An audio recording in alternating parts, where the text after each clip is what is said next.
When it comes to resources in Satisfactory, you probably think about all the big ones. There's iron, copper, and of course the newest one, Sam. What if I told you that water was secretly overpowered? And in this video, I'll prove why. My name's the Valhalla Pickle and I release daily Satisfactory videos, so if you like Satisfactory, then feel free to subscribe.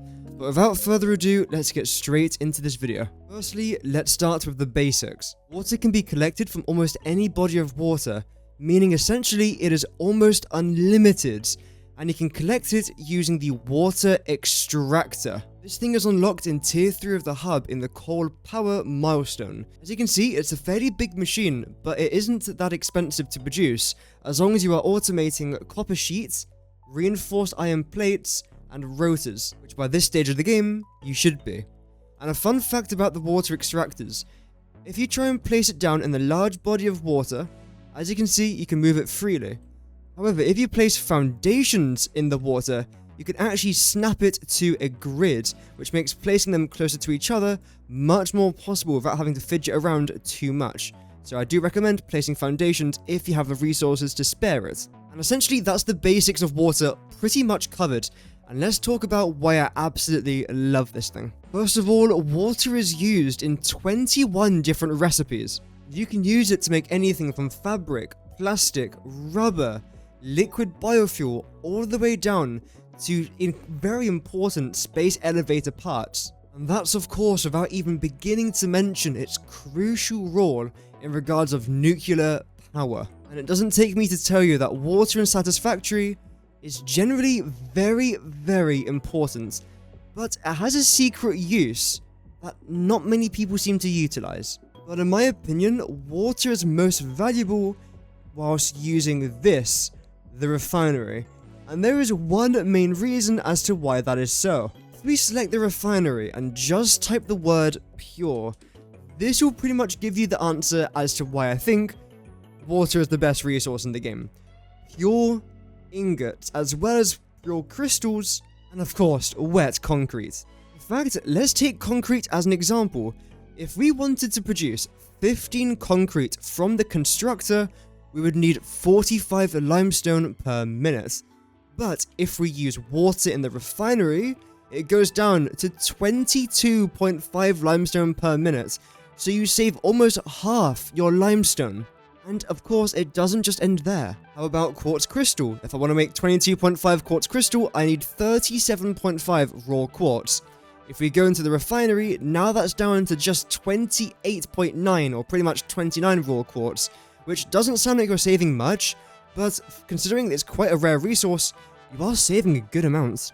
Not to mention, of course, you can produce so many more resources per minute from the refinery whilst mixing water. And talking a bit more about the ingots, of course we have to bring in the smelter to this equation.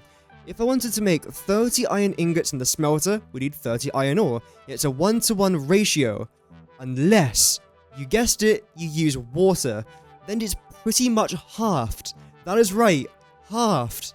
Well, almost. Just to fathom how important this is, we need to talk a little bit more about the converter, because this thing requires iron ingots, deuterium ingots, as well as aluminium ingots to produce fixite ingots, which is rather important in 1.0.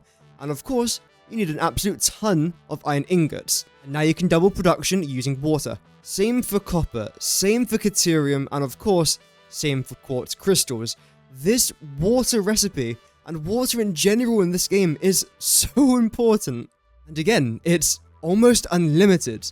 Going back to iron for just a second, if you use the recipe I just showed you, it means that you could save out on a lot of iron ore. What exactly can you spend your iron ore on? Well, if we go back into the converter and go down to this recipe right here, the iron to coal recipe. If you select this, you can convert your iron ore into coal. You can then convert the coal into diamonds, the diamonds into time crystals, the time crystals into space elevator parts, and it all starts with iron, which is now available to have more of because of this recipe, which comes from water. Everything links back to water. This thing is the most valuable thing in the game, in my opinion, because again, of its role that it plays in things like nuclear, coal, space elevator parts, basic resources, everything, almost everything comes back to water. Not to mention the fact they've actually made the water look beautiful since its 1.0 update. So, that's pretty cool. And I know it's a pretty hot take, but I generally think water is the best resource in Satisfactory 1.0. Let's say you don't want to have to transport water around your world as a liquid because it's a bit of a pain. Well, luckily, you can use the packager. If you combine the water with some containers using plastic, you can then put it inside of this thing to produce packaged water, which is much easier to transport. It does consume empty canisters, but you can very easily just bring it back to the front of this packager, then just re-enter it into the cycle, and then that is all good. So again, you can package this thing if you really, really wanted to. Just another great way that water adds to Satisfactory. And of course, that's not to understate the importance of any other resource. Crude oil is important, iron's important, copper, bauxite, SAM, every single resource in this game is important in one way or another. But I feel like somewhere along that journey, water gets involved. Hence, again, why I think it is so important. But hey, what's your favourite resource in Satisfactory? Let me know in the comments down below. But before we go, a massive thank you to our members, Mau Mau, Skull and Hattie, Lo, Nitormal, Chaos Rising, Cutthroat Zoo, Yummy Kel, and Tio Rico.